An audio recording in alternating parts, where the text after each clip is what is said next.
जब से कोनोहा बना है तब से सिर्फ एक ही आदमी था जिसने कोनोहा को छोड़ा है, और वो था उचिहा मादरा। वो नारुतो के साइड में बैठा था और उस टाइम पे नारुतो का फेस ग्राउंड की तरफ था। इताची ने बोला, हालांकि वो जा चुकी हैं।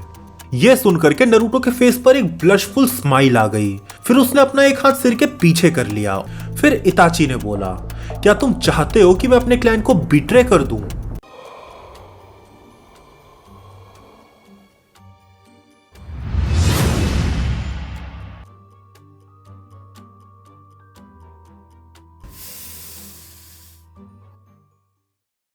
हमारा चैप्टर 5 स्टार्ट होता है और हमें दिखाया जाता है कि इताची ने कुछ ऐसा देखा था जिसे देख करके उसे अपनी आंखों पर भरोसा नहीं हो रहा था। उस ओनबू वाली बिल्डिंग के बेसमेंट में एक विंडोलेस रूम था जहां पर बहुत सारे मॉनिटर्स थे और उनमें जो साइड दिख रही थी उससे इताची थोड़ा फेमिलियर था। तभी ककाशी जो उसके साइड में खड़ा था उसने बोला, जो नाइटियल इंसिडेंट हुआ था विलेज में, उसमें विलेज ऑफिशियल्स ने उचिहा के इन्वॉल्वमेंट को सस्पेक्ट किया है। इताची उन मॉनिटर्स को देखते हुए ये सब सुन रहा था। फिर ककाशी ने आगे बोला, उनको सिर्फ क्लैन कंपाउंड को विलेज के एक कोने पे शिफ्ट करा देने से सेटिस्फेक्शन नहीं मिली थी। उन्होंने 24/7 कंपाउंड के हर एक कोने पर नजर रखना स्टार्ट कर दिया था। इताची ने बोला, और ये वही रूम है? ककाशी ने बोला, इट इज। उसके ओनबू कॉम्रेड्स वहीं पर इमेजेस को कंट्रोल कर रहे थे, उन कंट्रोल बटन्स और लीवर्स की मदद से। वहां पर हर किसी ने मास्क पहना हुआ था जिसकी वजह से इताची उनके एक्सप्रेशन को देख नहीं पा रहा था, पर उन्हें देख करके ऐसा लग रहा था कि वो बहुत ही रिलैक्स्ड है। और इसी एक्सटेंट की वजह से उनके कॉमरेड्स ने भी अपने गार्ड को डाउन किया हुआ था। और ऐसा करने का सिंपल रीजन था कि उन्हें बस एक मॉनिटर को देखने की जॉब करनी थी, नथिंग स्पेशल। उनके दिमाग में ये सब बिल्कुल नहीं आता था कि ये सब कितना मॉन्यूमेंटल है उचिहा क्लैन के लिए। फिर इताची ने बोला, तो हम हर चीज देख सकते हैं। फिर ककाशी ने बोला, हमें हर एक चीज पर नजर रखने की जरूरत नहीं है, पर बेसिकली। इताची ने बोला, मैं समझ गया, मैं इस सर्कमस्टांस में नहीं हूं कि मैं क्लैन को इस बारे में इन्फॉर्म कर सकूं। देयर आर नो वे कि वो ये बात उनको बताए। अगर उनको पता चला कि कंपाउंड के हर एक के कोने पर 24 आवर्स अ डे नजर रखी जा रही है, तो उसके फादर और दूसरों का गुस्सा, रेज और इंटेंस हो जाएगी और बढ़ जाएगी। ऐसा करना एक आग में पेट्रोल डालने जैसा होगा। इताची को उसके फादर ने ओनबू में एक स्पाई की तरह भेजा था ताकि वो ये चीज पता कर पाए कि आखिरकार विलेज में एग्जैक्टली चल क्या रहा है। अगर वो सच में अपने रोल को फुलफिल करना चाहेगा तो वो इमीडिएटली इस फैक्ट को क्लैन में रिपोर्ट कर देगा। जिस मोमेंट उसने उन्हें बताने का आइडिया अबैंडन किया, उसी वक्त उसने क्लैन स्पाई होने का भी आइडिया त्याग दिया। फिर ककाशी ने बोला, आज से तुम यहाँ पूरे दिन मॉनिटरिंग करोगे। इताची ने बोला, तुम कहना चाहते हो कि मैं अपने कॉमरेड्स पर नजर रखूं? इन सब के बीच वहां पर एक मंकी मास्क मैन था जो मॉनिटर के सामने बैठ करके इताची और ककाशी की बातें सुन रहा था। फिर वो खड़ा हो गया और उसने बोला, चाहे वो तुम्हारे क्लैन कॉमरेड्स हो या ना हो, पर एक मिशन ही होता है। तुम्हारा क्लैन 9 टेल्स के अटैक में था, इसीलिए उन्हें मॉनिटर किया जा रहा है। रियलिटी एक्सेप्ट करो न्यूबी। काओ, ककाशी ने एक मास्क्ड मैन का नाम लिया। काओ के बगल में जो उसका कलीग था उसने अपनी चेयर घुमाई और अपना चेहरा ककाशी की तरफ कर लिया। वो एक राउंड कैट फेस था। फिर ककाशी ने इताची से बोला, एक छोटी बहन 9 टेल के अटैक में मारी गई थी, इसीलिए इसका इंप्रेशन उचिहा क्लैन को लेकर के अच्छा नहीं है, तो तुम अपनी पर्सनल फीलिंग्स मिशन में इन्वॉल्व मत करो। इताची ने बोला, मैं समझ गया, आई एम सॉरी। फिर काओ अपना सर झुकाए हुए उनके पास आया, उसने बाव किया और फिर वो ककाशी के साइड में चला गया। फिर ककाशी ने थोड़ा अनहैप्पीली बोला, ऑल राइट, अब तुम्हारी बारी है न्यूबी। फिर वो कैट मास्क वाला ओनबू उसके साथ चला गया। फिर ककाशी ने डोर की तरफ देखते हुए बोला, ओह तुम आ गए। फिर वो दोनों वहां से गायब हो गए। इताची के सामने वो निंजा खड़ा था जो उस दिन डांसो के साइड में था, शुगारू। अब ऑलरेडी 4 घंटे हो चुके थे ककाशी को गए हुए। तब से शुगारू ने एक सिंगल वर्ड नहीं बोला था। इताची कभी भी किसी भी छोटी मोटी बातों में अच्छा नहीं था, तो इसीलिए ये साइलेंस भी उसे पेनफुल नहीं लग रही थी। फिर ऐसे ही टाइम धीरे धीरे मॉनिटर को देखते हुए बीत गया। उसके पास एक प्योर चांस था कि वो देख सके, ऑल्दो ये उसका मिशन था, पर इताची इतना भी कोल्ड ब्लडेड नहीं था कि वो आराम से अपने साथियों की लाइव्स को देख सके। वो सामने रखे मॉनिटर की इमेजेस को लगातार चेंज करे जा रहा था। वो यही ट्राई कर रहा था कि वो किसी एक पिक्चर पर ना रहे। इस तरह के सीरीज ऑफ मूवमेंट को देखने के बाद भी वो किसी तरीके से अपने प्रेजेंस ऑफ माइंड को बनाए रखने में सक्सेसफुल रहा। इताची किसी भी मोमेंट को एक बार में याद रखने में ट्रेंड था, इसीलिए इताची को विश्वास था कि वो अपनी ड्यूटी को अच्छे से निभा रहा है। तभी इताची को थोड़े से टाइम के लिए लगा कि यहाँ कुछ तो ऑफ है, तभी उसने अपनी उंगलियों को रोक दिया। इताची को नकानो शाइन की कंपोजिशन की जो उम्मीद थी, मतलब नकानो शाइन जैसा दिखता है कि वहां पर रास्ते पर पत्थर फैले हुए हैं, स्टोन गेट से लेकर के श्राइन की मेन बिल्डिंग तक, उसमें कुछ उसे ऑफ दिख रहा था। जो इताची के मेमोरीज में इमेज थी और जो सीन में इमेज थी वो थोड़ी ट्विस्टेड लग रही थी, और उसे ये 1 सेकंड के एक छोटे से हिस्से के लिए लगा था। अब मॉनिटर में फिर से सब नॉर्मल दिखने लग गया था।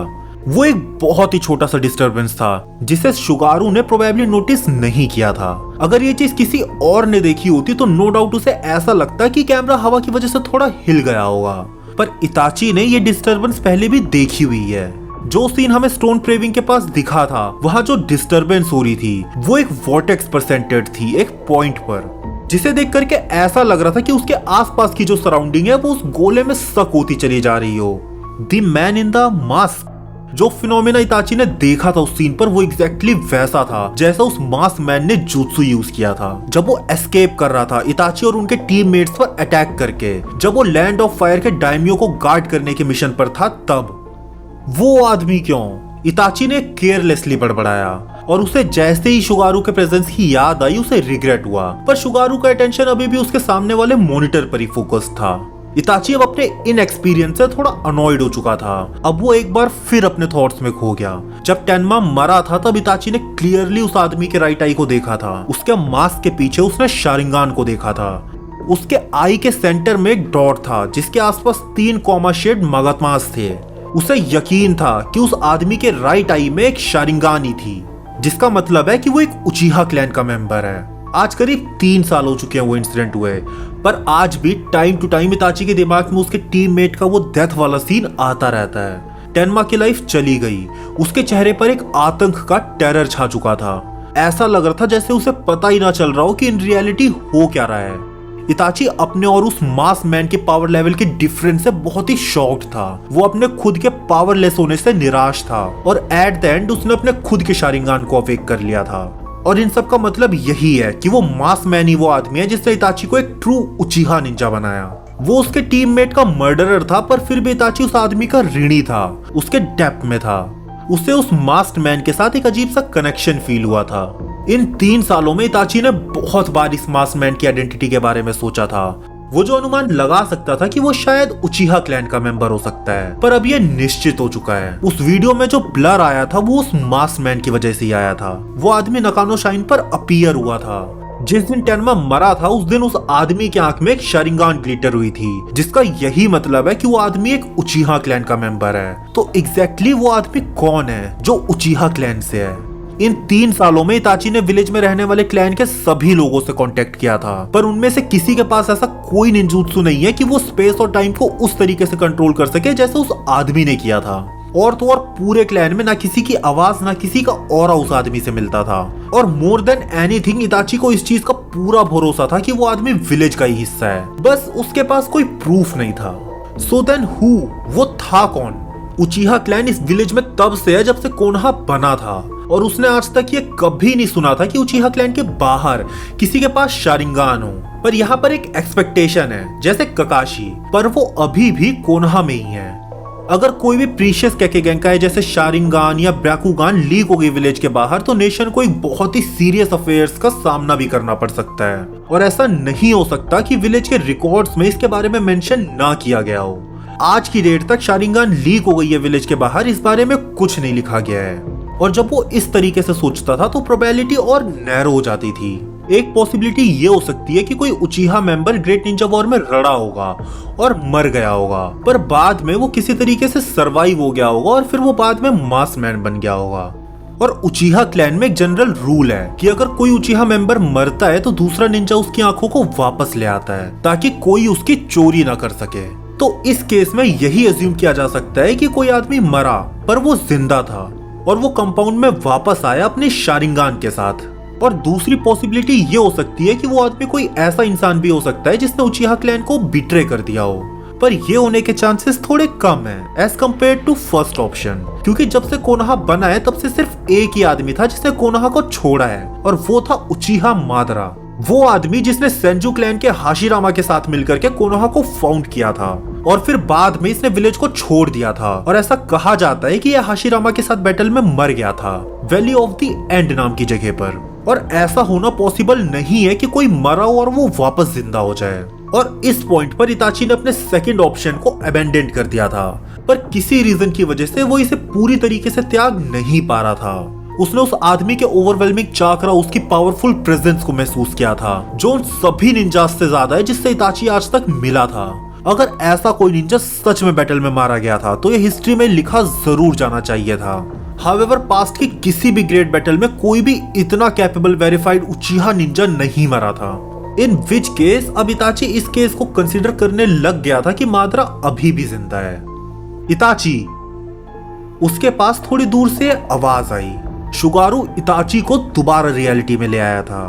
फिर शुगारू ने आगे बोला, अब शिफ्ट को स्विच करने का टाइम हो चुका है। इताची ने बोलकर आंसर किया। वो भले से इतनी देर से अपने थॉट्स में खोया हुआ था, पर उसके फिंगर्स लगातार उस बटन को प्रेस किए जा रही थी। ऑल्दो वो सीन्स को बिल्कुल भी नहीं देख रहा था। उस मॉनिटर पर सीन बहुत ही जल्दी जल्दी चेंज हो रहे थे। शुगारू ने बोला, क्या तुम ठीक हो? इताची ने रिस्पॉन्स देते हुए बोला, तुम्हारा क्या मतलब है? शुगारू ने बोला, नो इट्स नथिंग। फिर उसने आगे कुछ नहीं बोला। हमारा सब चैप्टर 5 यही खत्म होता है। तो चलो बिना बकचोदी के चैप्टर 6 स्टार्ट करते हैं। चैप्टर 6 स्टार्ट होता है और अब करीब 2 महीने हो चुके हैं इताची को ऑनबू ज्वाइन किए हुए, पर उसके मोनोटोनस रेस अभी तक खत्म नहीं हुए थे। उसकी मेन ड्यूटी होकागे को गार्ड करना और अपने कॉमरेड्स के साथ प्रैक्टिस करने की थी। उसको अभी तक कोई ऐसा मिशन असाइन नहीं हुआ था जिसमें उसकी लाइफ को डेंजर हो। ककाशी वहीं पर था। उसने हंसते हुए बोला, अगर हम हमेशा असैसिनेशन या डेंजरस मिशंस पर ही रहेंगे तो तुम ये एग्जैक्टली नहीं कह सकते कि विलेज पीस में है। हमें कोई काम करने को नहीं मिलता, ये प्रूफ है पीस का। इताची ने बोला, विलेज पीस में है। और फिर इताची को आश्चर्य हुआ, अगर विलेज सच में पीस में है तो उसके दिल में इतनी उथल पुथल क्यों है? उसे ऐसा क्यों लग रहा है कि चीजें बहुत जरूरी हैं? प्लान की वजह से। विलेज की शांति के शैडोज में उचिहा केओस के पीछे थे और यही मेन रीजन था इताची के दिल में इतनी उथल पुथल के पीछे। चाहे जो भी हो, उसे कूपी डेटा को होने से रोकना ही होगा, पर वो किसी भी रियलिस्टिक और डिटेल्ड प्लान पर नहीं आ पा रहा था जिससे वो उन्हें रोक सके। उसने कहा था कि वो शिशुई के साथ रहेगा, पर अगर वो दोनों एक साथ मिल करके अपने हाथों को फैला करके उन्हें रोकने की कोशिश करेंगे, तब भी वो अपने क्लैन की ईगरनेस जो है डिससेटिस्फेक्शन को लेकर के उसे रोक नहीं पाएंगे। फैक्ट ये था कि वो इस डेडलॉक को तोड़ने का रास्ता नहीं निकाल पा रहा था, इसीलिए वो घबराया हुआ था। जब वो काम से घर लौट रहा था तब उसे एक बहुत ही तेज आवाज सुनाई दी। अनकॉन्शियसली उसके पैर रुक गए। वो मुड़ करके उस लिटिल पार्क की तरफ देखने लगा। ये ऑलरेडी काफी लेट इवनिंग का टाइम था। सूरज बहुत पहले ही वेस्ट की तरफ डूब चुका था और इलाके में सन्नाटा छाया हुआ था। एक लड़का जो शायद अभी हंसा था, जो झूले पर खड़ा था, वो 3 ह्यूमन शैडोज को भागता हुआ देख रहा था। प्रोबेबली वो उसके दोस्त थे। जो लड़का स्विंग पर खड़ा था उसने चिल्लाते हुए बोला, मैं तुम लोगों से कह रहा हूं, तुम लोगों का कोई चांस नहीं है ग्रेट उज़ुमाकी नारुतो के सामने। शैडोज उसकी तरफ वापस नहीं आई। वो परछाइयां एक दूसरे से फ्रेंडली लग रही थी। वो आपस में कुछ बात करते हुए उस एरिया से चली गई। वो लड़का जिसने खुद को नारुतो बोला था वो उन तीनों को जाते हुए देख रहा था और फिर वो उदास होकर उस झूले पर बैठ गया। उसने जो वर्ड अभी बोला था वो उसके करेज को दिखाती है और इताची तभी समझ गया था जब उस लड़के ने खुद को नेम किया था। इस पूरे विलेज में कोई भी नहीं है जो उज़ुमाकी नारुतो को ना जानता हो। जो लड़का इताची के सामने था वो नाइनटेल इंसिडेंट में इन्वॉल्व था, जिससे लोग बहुत टेरिफाइड थे। वो बच्चा जिसके अंदर 9 टेल्स है। जब वो रोड पर चलता है तब सभी अपनी आवाज को नीचे कर लेते हैं और धीरे धीरे बात करने लगते हैं। और यहाँ पर सिर्फ एक ही इंसान है जिसे आज तक नहीं पता कि उसके अंदर 9 टेल्स हैं, और वो नारुतो खुद है। विलेज में आई कैलेमिटी से वो अनअवेयर था, जो उसकी बॉडी में सील कर दिया गया था, और वो उन लोगों के साथ रह रहा था जो उससे डरते थे। नारुतो को समझ नहीं आता था कि लोग उसे इतनी बुरी तरीके से ट्रीट क्यों करते हैं, उस पर अत्याचार क्यों करते हैं। और इसके दोनों पेरेंट्स ऑलरेडी इस दुनिया से जा चुके थे। उसके पास उसे प्यार करने वाला कोई नहीं था। फिर इताची पार्क की तरफ मुड़ गया। वो नारुतो के साथ वाले झूले पर बैठ करके आगे पीछे होने लगा। वो नारुतो के साइड में बैठा था और उस टाइम पे नारुतो का फेस ग्राउंड की तरफ था। वो नरूटो ने इताची की सडन अपीयरेंस को अचानक से नोटिस किया और वो हड़बड़ा के बस नीचे गिरने ही वाला था। उसने अपने हाथ पैर को जोर से हिलाया और इताची को सस्पिशियस आई से देखने से पहले वो खुद को संभालने में कामयाब रहा। फिर उसने बोला, मुझे इस तरीके से डराओ मत। इताची ने सॉरी बोला। नरूटो ने अपनी बड़ी बड़ी आंखों से इताची को देखते हुए पूछा, सो लाइक तुम कौन हो? झूले को पंप करते हुए इताची ने अपनी निगाहें आगे की तरफ घुमाई और बोला, कोई फर्क नहीं पड़ता कि मैं कौन हूं, है ना? नरूटो ने बोला, मेरी मॉम कहती है कि मुझे स्ट्रेंजर्स से बात नहीं करनी चाहिए। इताची ने बोला, हालांकि वो जा चुकी हैं। यह सुनकर के नरूटो के फेस पर एक ब्लशफुल स्माइल आ गई। फिर उसने अपना एक हाथ सिर के पीछे कर लिया और बोला, तो तुम जानते हो? इताची ने बोला, उजुमाकी नरूटो काफी जाना माना प्रैंकस्टर है। नरूटो ने बोला, मैं सच में इतना फेमस हूं? इताची ने बोला, हाँ, इन अ सर्टेन सेंस। नरूटो खुश होकर के हंसने लगा बिना इताची का सरकाज़म समझे। इताची ने बोला, तुम्हारे फ्रेंड्स भाग गए। नरूटो ने एक ब्राइट वॉइस में बोला, अगर उनको मेरा प्रैंक समझ में नहीं आता है तो वो मेरे दोस्त नहीं है। नरूटो बहुत ही डीपली एक चेयरफुल एक्ट करने का ट्राई कर रहा था ताकि उसे कोई भी लोनली न देख सके, पर हर कोई नरूटो का असली रूप जानता था। विलेज में जो नाइनटेल इंसिडेंट हुआ था उसने विलेज पर सबसे गहरा घाव छोड़ा था। नाइनटेल को कंट्रोल करने के सस्पिशन के अंदर उचिहा क्लैन आज तक ट्रैप्ड है। इसी के कारण इताची को पास्ट में भी कई बार बदनामी झेलनी पड़ी है। संभवतः विलेज का कोई भी इंसान उस लड़के से एक मीनिंगफुल कॉन्ट्रैक्ट रखने के लिए तैयार नहीं था जिसने उस ट्रॉमा को अपने अंदर छुपा रखा है। इन अदर वर्ड्स, नरूटो उस नाइनटेल इंसिडेंट का ग्रेटेस्ट विक्टिम था। इताची को नहीं पता था कि नाइनटेल्स आखिर उस बच्चे की बॉडी में कैसे सील हुआ था, पर उसको लगता था कि जिसने भी इस बच्चे में आपदा के डिजास्टर को सील किया होगा उसका दिमाग सही नहीं रहा होगा। शायद उन्होंने ये नहीं सोचा होगा कि ऐसा होने के बाद ये बच्चा किस तरीके से सताया जाएगा। जो नाइनटेल इंसिडेंट की डिटेल्स थी वो क्लोजली गार्डेड सीक्रेट थी विलेज में। जो सच था वो कहीं अंधेरे में छुपा हुआ था और सिर्फ नरूटो ही बचा था। नरूटो एक पार्ट था विलेज के डार्कनेस का। जो विलेज बना है वो नरूटो जैसे लोगों के सेक्रीफाइसेस से ही बना है। विलेज ऑफिशियल्स ने डिजास्टर को नरूटो के अंदर सील कर दिया था और गांव को कुशल पूर्वकता चलाने के लिए उचिहा क्लैन के परसुएशन से लोगों की डिससेटिस्फैक्शन को कहीं और डायरेक्ट कर दिया था। ये लोग अपने अंधेरे को छुपाने के लिए जानबूझकर अंधेरा पैदा कर रहे हैं और अब इताची भी विलेज के इस डार्कनेस का हिस्सा बन चुका था क्योंकि ओनबुई खुद में एक ट्रू डार्कनेस है विलेज के लिए। तभी नरूटो ने बोला, ब्रो। इताची ने रिप्लाई किया, नरूटो ने इताची को देखते हुए बोला, तुम अभी अचानक से बिल्कुल शांत हो गए थे, क्या तुम ठीक हो? हाँ, मैं ठीक हूं। नरूटो ने उसे चिंता भरी आंखों से देखा और बोला, ऑल राइट, गुड। फिर इताची ने बोला, अब प्रोबेबली टाइम हो चुका है, तुम घर चले जाओ। नरूटो ने अपने सिर को नीचे की तरफ कर लिया और बोला, हाँ मैं चले जाऊंगा, पर फिर भी वहां कोई नहीं होगा। इताची ने बोला, फिर मैं घर जा रहा हूं। व्हाट? जब इताची खड़ा हुआ तब नरूटो ने थोड़ा सरप्राइज होकर बोला। इताची ने कहा, लड़ते रहो। उसके वर्ड्स उसके थॉट्स को पीस ऑफ माइंड नहीं दे रहे थे, लेकिन नरूटो खुश लग रहा था और अपनी उंगली से अपनी नाक को रगड़ते हुए मुस्कुरा रहा था। फिर वो स्विंग से जोर से कूदा और खड़ा हो गया और अपनी इंडेक्स फिंगर को इताची की तरफ करते हुए बोला, मेरा नाम उजुमाकी नरूटो है और मैं एक दिन होकागे बनूंगा। इताची ने बोला, यू आर होकागे। यह सुनकर के इताची के दिल में एक ज्वाला धड़क उठी। उसने सोचा, भले से यह बच्चा पूरे विलेज की डार्कनेस को कैरी कर रहा है, पर फिर भी ये अपने खुद की डेस्टिनी को गिव अप नहीं कर रहा है। विलेज से नफरत ना करते हुए, लोगों से नफरत ना करते हुए, अपने ईमानदारी और अपने पूरे दिल से उसने अपने सपनों पर विश्वास किया है। फिर इताची ने उसका रिप्लाई किया, आई होप तुम बनोगे। फिर नरूटो ने बोला, मैं जरूर होकागे बनूंगा, तब तक तुम मुझे याद रखना बिग ब्रो। फिर इताची ने नरूटो के रिस्पॉन्स में स्माइल किया और मुड़कर दूसरी तरफ जाने लगा और फिर ऊपर का आकाश तारों से जगमगा उठा। फिर हमारा सीन कट होता है और हमें दिखाया जाता है कि डांसो ने उसे बुलाया था। वो अपने सोर लुक वाले फेस के साथ अपनी चेयर पर बैठा हुआ था। मास्टर ऑफ फाउंडेशन के साइड में शुगारू खड़ा था जो टीम रो का मेंबर भी था। तभी डांसो ने पूछा, हाउ इज दी ओनबू? इताची ने आंसर दिया, मुझे अभी तक नहीं पता। डांसो ने बोला, एन ऑनेस्ट आंसर। इसमें कोई डाउट नहीं है कि अब से तुम्हारे पास ऐसे कई सारे अवसर होंगे जो तुम केवल ओनबू में ही प्राप्त कर सकते हो, और तब तक तुम अपनी स्किल्स को पॉलिश करो। और ये बात डांजो ने इताची से ऐसे कही थी जैसे वो उसका बॉस हो, पर इताची तो ओनबू में है जो होकागे के डायरेक्ट कंट्रोल में आती है, जिसका फाउंडेशन से कोई कनेक्शन नहीं है। इन टर्म्स ऑफ वर्क डांसो और इताची के पास एक दूसरे से मिलने का कोई रीजन नहीं था। फिर डांसो ने बोला, मैंने तुम्हें यहाँ पर किसी रीजन की वजह से बुलाया है। ये सुनकर के इताची ने अपने सिर को धीरे से हिलाया।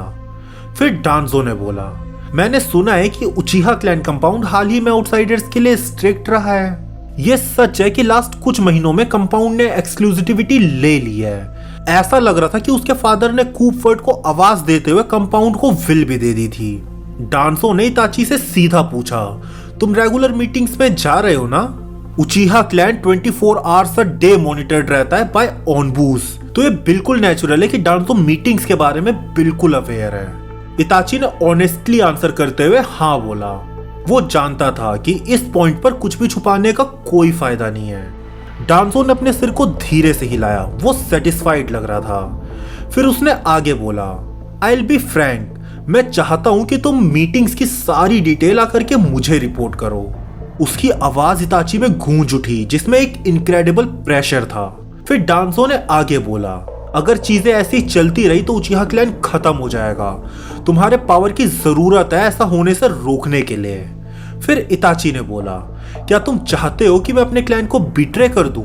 डांसो ने अपनी एल्बो को अपने डेस्क पर रखा और अपनी चिन को अपने हाथ पर रखते हुए बोला, तुम उन्हें बिट्रे नहीं कर रहे हो, तुम उन्हें बचा रहे हो। उसकी डीप डार्क आंखें इताची की तरफ झांक रही थी। बिट्रेल एक ऐसा काम है जो बिट्रे करने वाले को डिसएडवांटेज देता है। मीटिंग्स की डिटेल जो मुझे करने वाला एक्ट है उससे तुम्हारे क्लैन का एक्सप्लोजन रुकेगा ही, और इस तरीके से ये उनके लिए फायदेमंद ही होगा। तो इसीलिए इसे बिट्रेल नहीं कहा जा सकता। एक साफ सुथरी बयानबाजी। डांसो का इरादा उसकी सोच को और पक्का बनाने का और उसे अंधा बनाने का था। नो मैटर क्लैन का क्या रिजल्ट होता है, डांसो को मीटिंग्स के बारे में बताना एक बिट्रेल से कम नहीं होगा।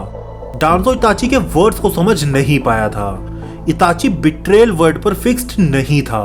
फिर इताची ने बोला, आई अंडरस्टैंड। फिर मास्टर ऑफ फाउंडेशन मतलब डांसो ने बोला, ये देखते हुए कि तुम लड़ाई से सबसे ज्यादा नफरत करते हो, मैंने सोचा था कि तुम कुछ ऐसा कहोगे। और डांसो ने यह बात एक इमोशनलेस आवाज में कही थी। इताची को इससे नफरत थी, पर यह वैसा ही है जैसे डांसो ने कहा था। वो अभी भी कोपीडाटा को रोकने के लिए कोई कंसंट्रेट प्लान नहीं बना पाया है। इस समय में डांसो के इस अनुरोध में एक इररेजिस्टेबल अपील थी। अब उन्होंने होकागे का कोऑपरेशन भी पा लिया था, थैंक्स टू शिशुई। और यहाँ इताची का डिसीजन डांसो की पावर्स को यूज करने की अपॉर्चुनिटी में बदल गया। ये क्लैन को इस विलेज के सेंटर से जोड़कर क्लैन के इम्प्लोजन को रोकेगा। फिर डांसो ने बोला, मैं तुम्हारी क्लैन की गरिमा डिग्निटी को लूटने के लिए कुछ नहीं करना चाहता। मैं ये तुम्हारे ऊपर छोड़ता हूँ कि तुम मुझे कौन सी इंफॉर्मेशन ला करके दोगे। इताची ने रिप्लाई किया, थैंक यू। फिर डांसो ने बोला, I am counting on you इताची। तुम्हारे क्लैन का फेट अब तुम्हारे डिसीजंस पर डिपेंड करता है। डांसो की आवाज इताची पर भारी पड़ी, लेकिन इताची का रेजोल्यूशन इतना वीक भी नहीं था कि वो उस वेट को झेल ना पाए। उसने एक गहरी सांस ली, इतनी गहरी कि उसके पेट तक पहुंच गई, जिससे उसे रियलाइज हो रहा हो कि उसके ऊपर कितनी बड़ी रिस्पॉन्सिबिलिटी का बोझ डाला गया हो। और इन सब में किसी तरीके के खून की स्मेल भी आ रही थी। हमारा चैप्टर 4 यहीं खत्म होता है। अगली वीडियो से हम चैप्टर 5 स्टार्ट करेंगे। उम्मीद है आपको ये वीडियो पसंद आई होगी। बाकी अगर अच्छी लगी हो तो सब्सक्राइब, कमेंट, लाइक, शेयर कर देना। तो चलो बाय।